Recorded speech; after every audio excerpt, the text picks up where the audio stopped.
All right, welcome to the show today, where I have a creative couple of friends of mine who I've known for quite a while now. As I was looking back, thinking on it today before we started our episode, and I will give them an opportunity to introduce themselves a little deeper in a moment. But I'd like to welcome Krista and Mike Pasini. They have the Rain Soul Studio, amongst other things. And this conversation today is going to be really fun with the weaving in of, how they work together, how they've worked together over many years as creatives and individually. So, welcome to the show, and I would love to hear your own expressions of who you are creatively, how you might describe yourselves to the audience. Certainly. Yeah, who's going to go first? For me, it oftentimes it starts with a word years back, and I'll take a word like, what does creativity mean? And I like to study philosophy, so when I'm reading, if I see the word creativity, I'd like to see how it's used, what it means to someone in the past, another writer, and then I start to it kind of distills it down for me and what it means to me, and it's really broadened. Uh, Beyond just the word. It has an action, it's a relationship. I think it's ever changing, it's infinite. Mm, yeah. Uh, it's multi-dimensional. Sometimes it's 2D, sometimes it's 3D. And gosh, it's like, it's a Vyakta, which is manifest, a vision. And you see that vision strong enough, which is what we do. And we start to share that vision. And if it's something we feel like we want to make it more real, we start to talk about how to make it real. Mm. And Mm. that's all the things we bring into it to manifest that vision. Yeah.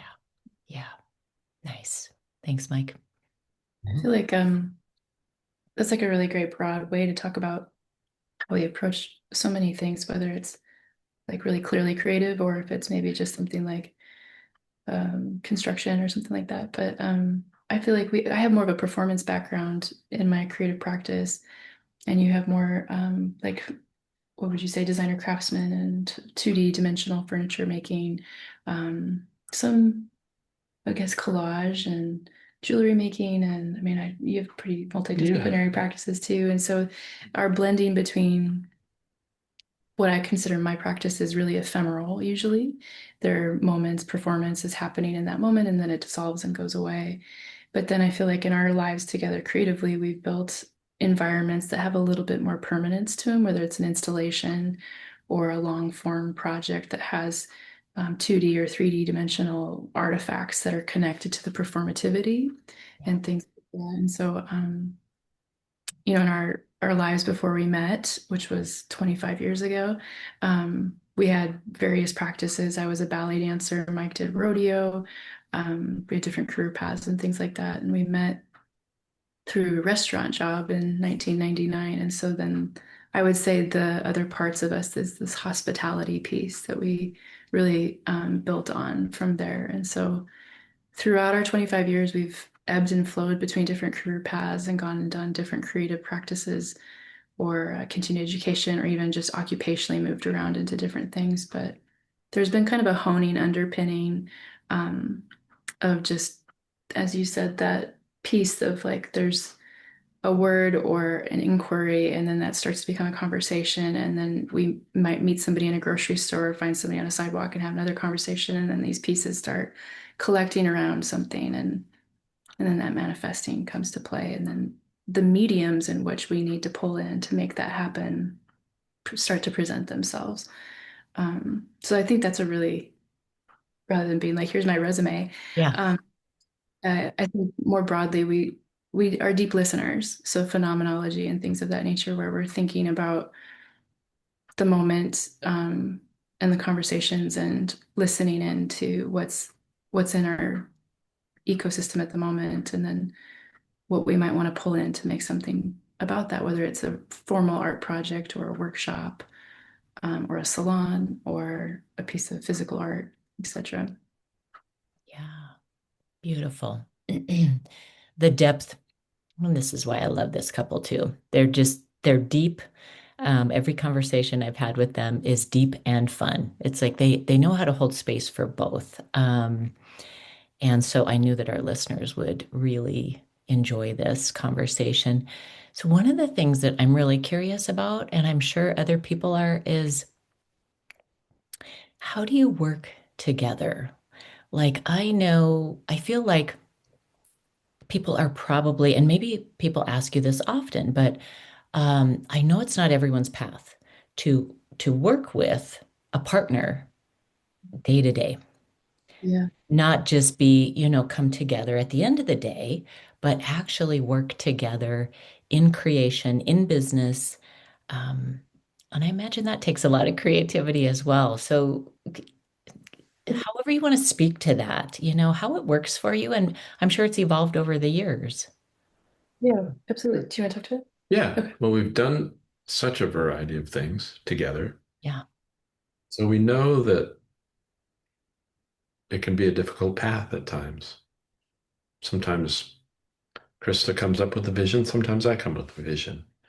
And it takes me a little while to see hers, vice versa. It takes her some time to see mine. And so there's this kind of presentation to each other. And like, okay, I'm starting to see what you're seeing. Yeah. And then once that kind of clicks, it takes off. And I don't always know how long that's going to take, but we know it's going to happen if we keep discussing it. Oftentimes, our creative process too reflects a lot of what's going on in the world, um, life, the good, the bad, the ugly, the sad, the joyful. And I think I enjoy expressing through the creative medium. Yeah. It's really nice. So a lot of it is, yeah, just hashing it out, for hours. And I think creative energy is fickle. It comes and goes. And when it's there, we kind of embrace that moment, that energy, and we'll sit down till late at night and carry on about this vision.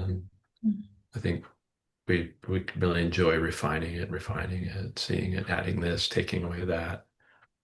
So I think the discussions themselves can be quite amazing and joyful and fun.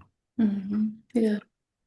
It was like we were talking last night about just the memories we had, and we do get asked, or there's comments often about, oh, I couldn't work with my spouse. It's amazing that you can, or those things. And we've worked together more than we have not worked together in various jobs. And so I think there is just over 25 years that experience of being a team Yeah. in an organizational setting and getting excited about something, whether it's a job at a restaurant or managing an apartment complex or doing artwork together. And I think there was that piece that I mentioned last night when we met each other. We were both in a really transitional part of our lives where things were changing in our personal lives, our individual paths were changing. So when we met each other, I feel like we were really seeing that vulnerable, raw, pure, true kind of piece of us of ourselves, or that core connection of ourselves. So as we've watched each other grow individually over the past 25 years, we've always been intimately aware and have known each other at that level of that deep self. And then those pieces that evolve in our individual lives kind of get to bloom because there is that connection to that singular part when we first met that was unadorned, I guess would maybe be the word I would use. Like Yeah. we weren't meeting each other to put on performances of life's put together. We were meeting each other of like, this is where my life is right now, and I'd love to chat with you. And so those conversations even go back to just meeting each other so long ago. And I think that you're right, those presentations of an installation we did recently last year, I wanted to completely cover an entire studio with post-it notes from ceiling to floor, and they were vaulted ceilings. So it was very, I don't remember how high those were, but not a small task. And so just hashing out those conversations of this is the conceptual vision and concept is always fun to dream in. But then there's the practical application of that concept. And that's where Mike and I start kind of blending our creative practices and presenting to each other and saying, this is a vision I have. What are some practicalities about how we can get there? And then start scheduling and looking at the roadmap for that. And when, I think it's true, like once we see each other's excitement, then it's really easy to start feeding off of that. And then I think there's the other part of being able to come home and be able to switch off and put the work away, which we're not always, usually we're too excited to put the work away. So that, we do really try to prioritize activities or things that are just for us and not necessarily about the job or the work or the creative practice too, but pretty layered though. I mean, we really do kind of move, I would say, around in the world as this creative practice in our daily lives as much as in our studio practice. Yeah. I think that does really come across with the two of you is that there's this integration. And I could see where could, it might need to be intentional to carve out time. Um, okay, this is us as, here's our business time together. This is us non-business time together. And then, there's all the other pieces about social lives and, other discussions and other facets of life. Um, but what I do really sense what you're speaking to is this honoring of a pace. So if one of you is like fired up in the vision stage and the other one's not fully seeing it yet, what I what came up in me is, when I get excited to create, I just want to go all in and all out. And it I've learned that it does help to pace myself. And so I feel that with the two of you is that maybe that's one of the things that you have been honing is to honor the pace um, together and the pace of creativity. And another thing that I heard you touch on that I would love to explore more is this rawness. So, in the creative sense, how do you both see and work with and um, utilize that kind of raw quality Mhm. that can be part of creativity? Yeah. So my background is began with I'm a carpenter. I work with wood and tools, and I've done, my own creative life has it's really had its ups and downs. I think about things like perfection is the enemy of the good. Like that's something when I heard that it created a big shift in my approach to my work. And I learned that perfection and more time spent doesn't necessarily mean it's going to be a great piece. Um, that a great piece can happen very in a moment. And we both have done big projects where we put, I would easily say, probably too much energy into it, and it drained us. So we've lived that where the project just kept us up every night for months on end, and Yeah. we're worn out and Mm. not able to appreciate it like we would have hoped because we were just tired. So I think our approach now, and we share this, is keeping it simple always. That's when we're talking, we're creating. How do we keep it as simple as possible? And for me, once I have an idea that I can build around a foundation and it's strong enough, I can just add and take away. And I'm able to share that with Krista like a concept, I guess. That's Mhm. what this concept that, and it needs to be kind of social, uh, environmental, a little bit of everything. And Mhm. you can just, people can come in and help you and they can add what their life or their experience. And it's just really a nice thing to, yeah, to add and take away. Yeah. Mhm.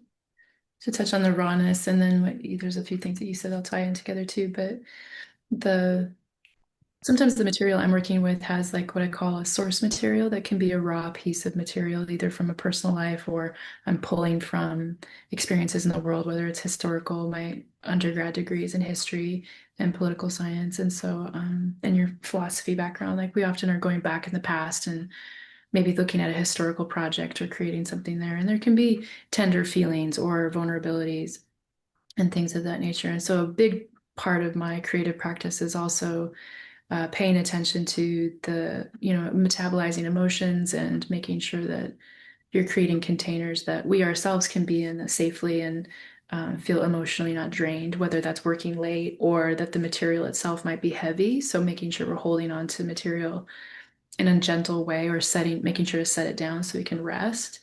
And there was, in my graduate program, there was sometimes like there can be really reactive moments of making art that can be really cathartic and helpful, where it's like, I'm just so feeling this emotion. I'm going to make something really passionately and quickly, which can kind of speak to what you were talking about too, which can also be making something quickly can be very whimsical and fun and playful.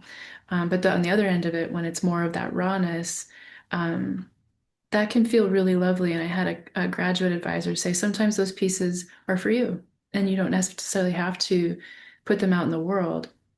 But then if you do want to put things out in the world, you have to remember that you're also letting them go and they are going to be experienced by other people and all of their narratives and relationships to that piece of art will start to, that baby's not yours anymore. So you have to let that experience go out into the world that way. And that can be a raw experience too, something that you've coveted and held on to or worked on and labored over for a really long time. It might be held very differently by an audience member or by a viewer or a reader, depending on the mediums you're working in. And so I think as an artist, I saw it through an author group that I was in, was that you want to be really sure that the material you're handling, that you're ready to let it go. Because once you've done it, it isn't in your hands anymore. And so that rawness, I think, is something we pay attention to, having some responsibility for that, but then also some responsibility of we're going to release this out into the community of folks that are going to take this in. What might we want to think about or pay attention to, and how they might be receiving that artwork project, or piece of material. Yeah. So much intentionality. That's what I'm guessing it was there from the get-go with you both, but knowing, part, over the years that I've known you both and what you've been up to and things that you're doing and studying and sharing within the community, so much intentionality. So switching gears just a little bit, but I'm curious what you think of this. So in my mind, everyone is creative. They may judge themselves as not creative, but I think there are so many ways that creativity shows up that we might not even recognize. And with that being said, there can be kind of a building of the creative muscle, so to speak, if it feels like something that you've told yourself you haven't done for a while. So, on the flip side of that, what do you think about is it possible to overdo your creative muscle? Is it possible to pull a creative muscle, so to speak? That's a good question. Yeah. Do you have anything? Hmm. You thinking on it? Maybe I'll just start here.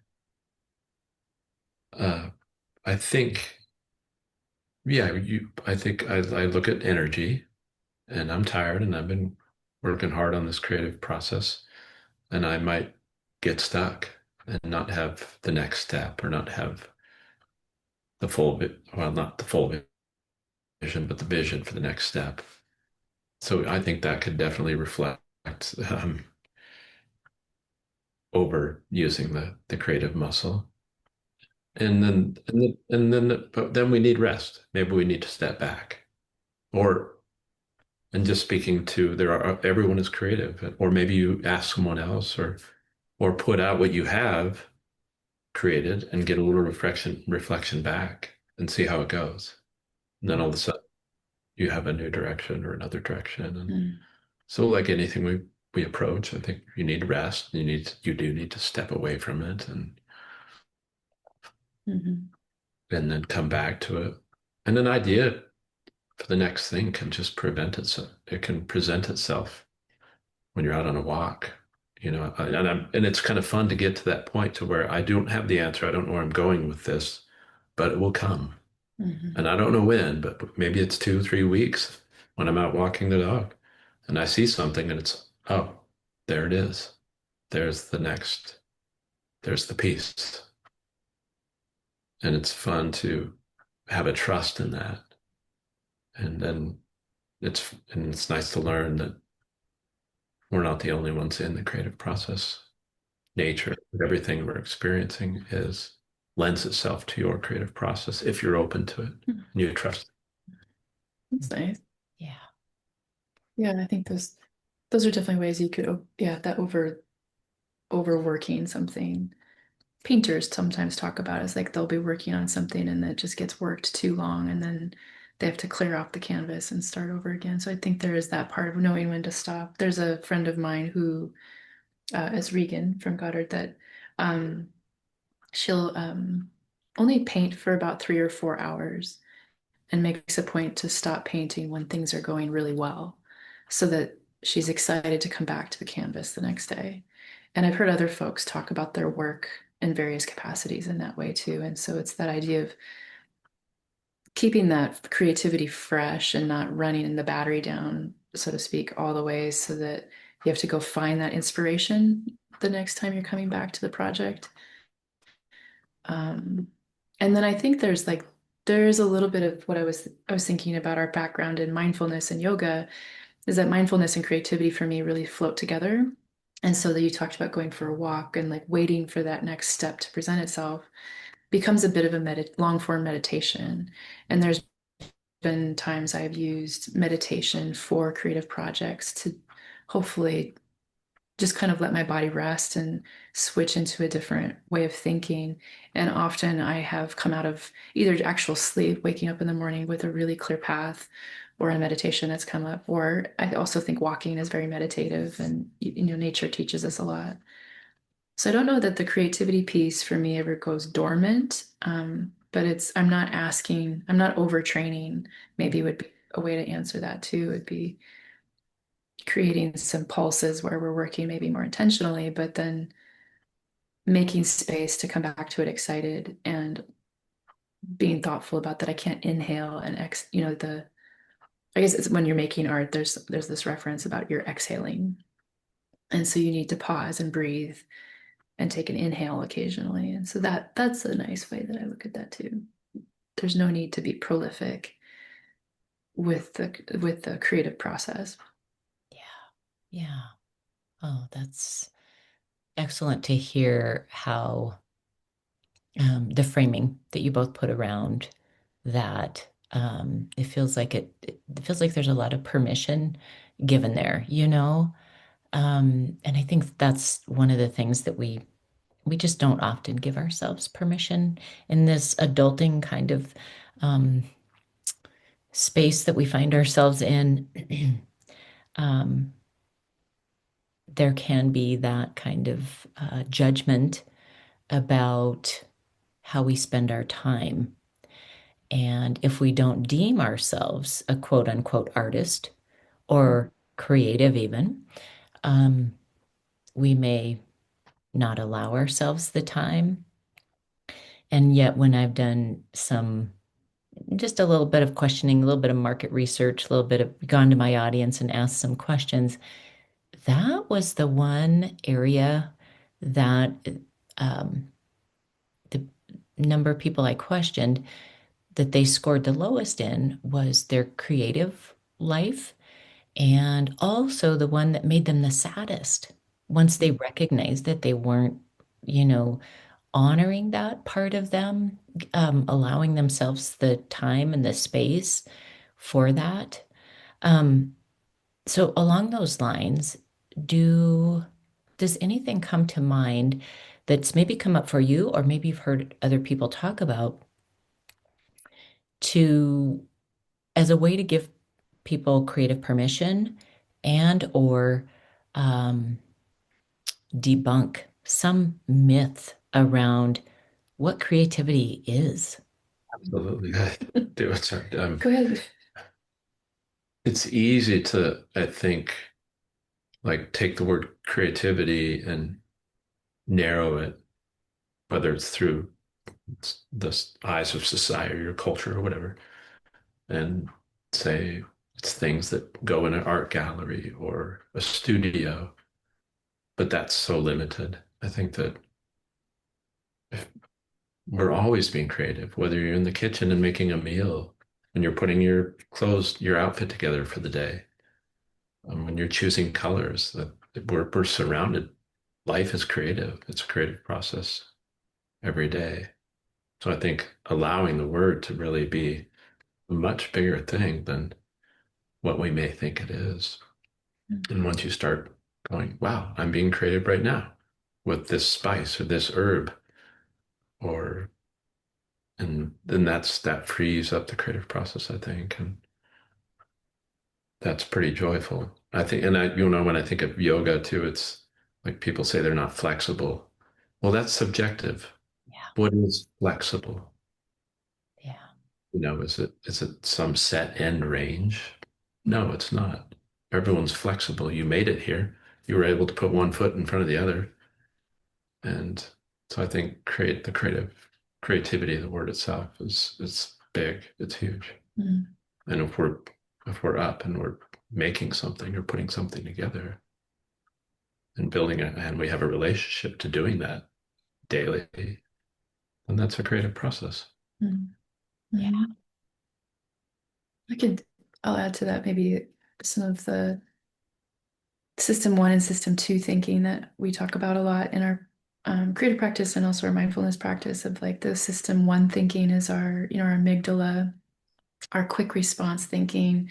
It's those places where we need to take our hand off of a stove or pivot and move away from a mountain lion or something. And it's a really important part of our brain, but it can also become an overused part of our brain.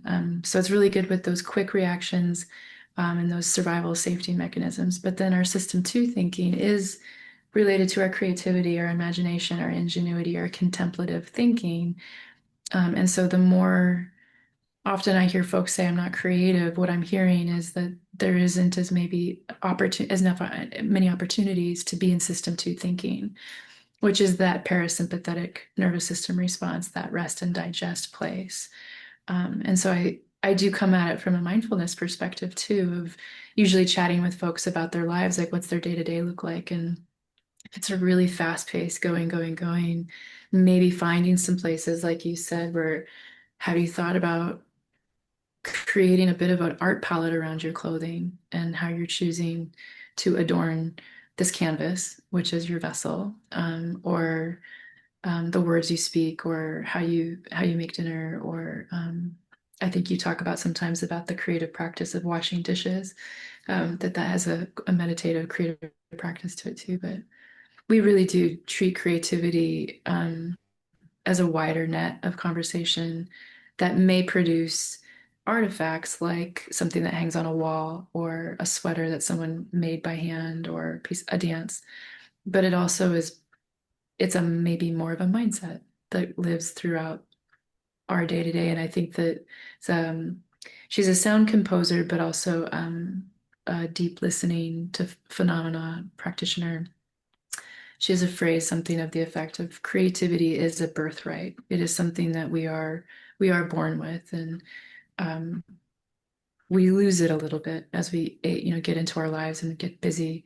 And so that parasympathetic, that system two thinking, I usually start conversations about finding space for that prefrontal cortex to come back into play. yeah, yeah.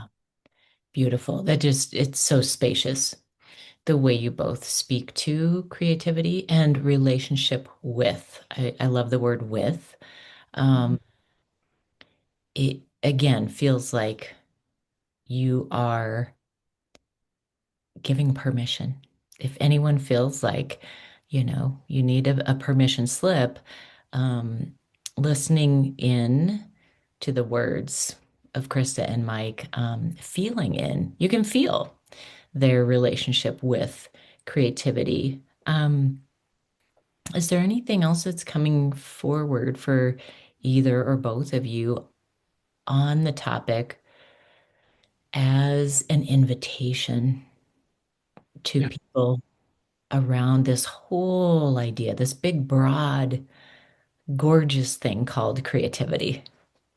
I was thinking about, I go back to this quite often because my practice was a very specific medium for a long time. It was ballet, and then I started to branch out into other mediums. And I worked with an advisor who had, she was a painter, and I'll never forget the moment where she showed us a painting that she didn't like. She'd done it and wasn't happy with it. But she liked this bottom right corner. And so she cut the canvas and made just this tiny little piece of the corner she liked. And that birthed this whole series of artworks that she found from that little tiny corner. But in order to find that tiny corner, she needed to do that whole big canvas. And so the one of the things I talk about so often is being an amateur at something. Often we don't want to be the beginner. It's hard to be the beginner playing the guitar strings for the first time, um, or going to a dance class or whatever that medium might be for you. But amateur, um, the French translation of it is lover of, that you're a lover of something. And so, like you said, that creative practice, if you're in a daily relationship with it, the results of it maybe don't matter, whether it's that subjective good or bad. It's about whether you're having this relationship with it and finding those tiny little corners that are asking another question for you to say, well, if I like this corner, maybe if I do it again, but with this idea. And so that the curiosity stays in focus as a creative practice. I think those go very closely together. Mhm. It's been helpful for me to identify what's keeping me from being creative at times in my life. What are the distractions? I can think back to like perfection or control. And that was limiting my creative process. And once I kind of learned how to let go of that control and forcing something into place, like a piece of wood, or that was liberating. Um, so I think identify and it naturally, and yes, and life gets busy, and we are distracted. And sometimes your creative intent or your art, the thing that you like to do, goes on the back burner for a little while, and but it'll come up again. I think as long as you keep it in your orbit, in your own orbit, and it just circles you. And what can you do while you're away from it? Is there another creative thing that you can do, or is it an opportunity to maybe have a different relationship with it? Hmm. I could probably bounce with that again. I've had projects that have taken 10 years to get to completion because they weren't ready, or I wasn't ready for the project. I needed to find some other tools or some other experiences to bring to it. And so sometimes those projects went on the back burner and I had other life experiences, but I didn't ever feel like I was giving up on that idea.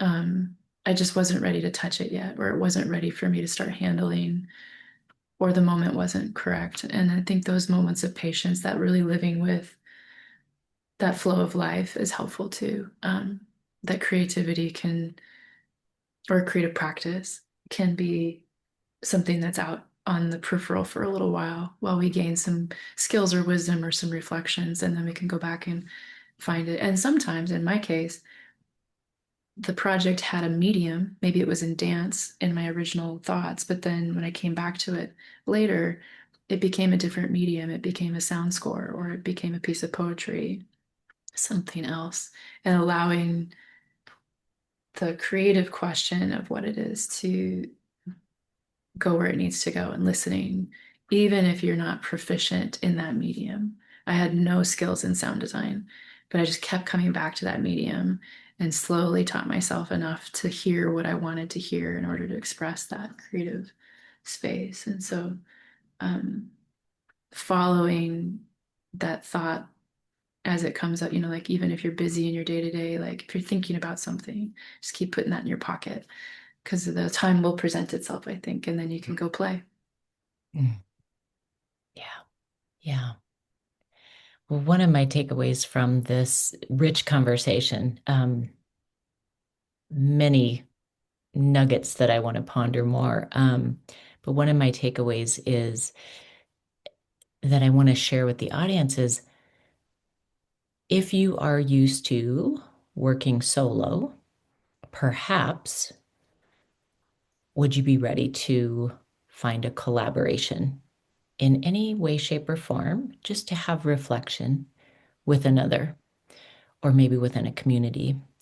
And if you are used to working in community when it comes to creativity, what might it feel like to try doing something solo?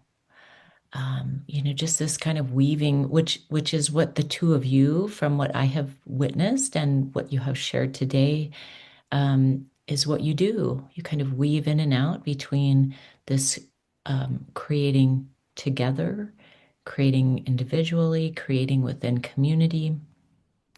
And yeah, I just think that's a lovely invitation. Um, Along those lines, before we sign off for this episode, too, I just want to let our audience know that um, although these two work mostly local here in Montana, so their information will be in the show notes about how to connect with them. Um, they also Is there anything that you want to speak to at all that might have a bigger reach, or just something that you would like people to know about what you're up to? Gosh, that's a good question.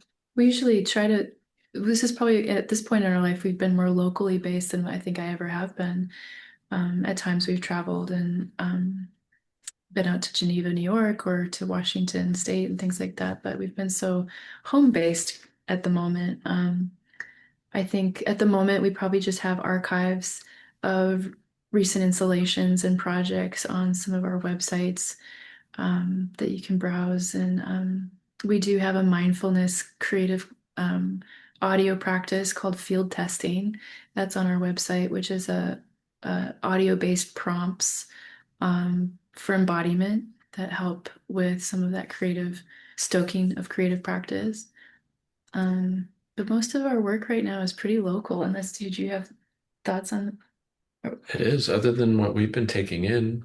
We've been traveling a little bit. To Helena for Krista's 200-hour yoga teacher training. I've been tagging along and Yeah. just kind of having my own, call it mini retreat while she's doing her teacher training. And I've been absorbing all sorts of yoga classes and at the Holter Museum, which is pretty special. So I go walk through the gallery and I'm just in awe of the art that people make, the artists from the Archie Berry Foundation. Mhm. Um, and you have taken work abroad, to Washington, and I think that's to take your vision to a different community, a different place Mm, is very informative for sure. Without a question, yeah. and it's fun to just try that. And so if you have an opportunity, by all means, go for it. It's it's like um, those things that we do every day. How can you just try it different? A different color of pencil, a different color of pen, maybe write impulsive for a little bit. Man, it's as simple as that, I think, to keep the creative mind going. Mhm. I kind of went off maybe in a bit Oh, different you're direction. good. That is one of my favorite things. I read a book once and it stuck with me, the title. The book was a little bit different than this, but it was just called Do One Thing Different. Mm. And I love that as a practice each day to just do one thing different. Yeah. Yeah. So, Krista, Mike, thank you so much for being on the show. All the information, how people can see what you're up to and follow you will be in the show notes. Thank you for having us. Yes, it was a pleasure. Thank you, Amy.